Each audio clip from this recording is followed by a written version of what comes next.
So finally, he's moved to the governor to the number 7 Asadibe Street in GRA, Benin City. And now we also noticed that he didn't just move, he has apologized and hoping that God touches the governor's heart to forgive. I'd like you to quickly react to that. Well, it's good, it's all right. These are politicians. And I've been following the events right from when it broke. Coincidentally, that's my state. And I found out that, there's one thing I found out with Philip Shaibu, is this. He has rendered his apologies, from the pulpit.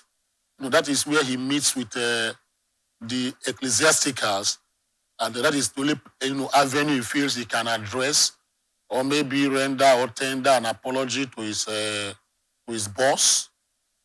The question I was asking is this: before you went into this fight, you should have been aware, or you should have gone to read the book, written by, this man, the APC chairman, ex-governor of Kano State, Abdullahi Ganduje. He titled that book, Deputy Governorship, stroke governance. See, most deputy governors must go and read that book, as I want to point out to them now. Ganduje was a deputy governor, so he is talking from experience. And in some of the chapters, or I think he dedicated about 2 chapters to the role and functions of the deputy governor by virtue of Section 193, sub 1. You find that particular Section 193, sub 1, treats the office, functions of the deputy governor as that of a lesser human being.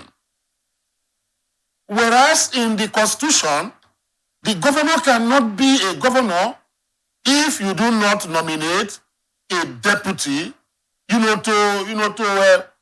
deputize.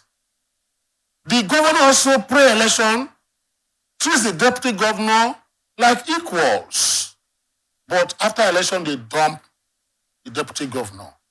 If you look at what happened, I keep asking, I want to tell deputy governors today, or the governors today, look at what happened. In the Bayelsa case, David Lion was, removed a day to swearing in because the deputy governor, had some issues with his certificates. So, pre-election, the office of the deputy governor is so attractive, and important to the governor. But once the governor becomes a governor, he now rolls back quickly to Section 193, sub 1, that says that it is only functions assigned to the deputy governor that the deputy governor can perform. In other words, the deputy governor is just a ceremonial governor.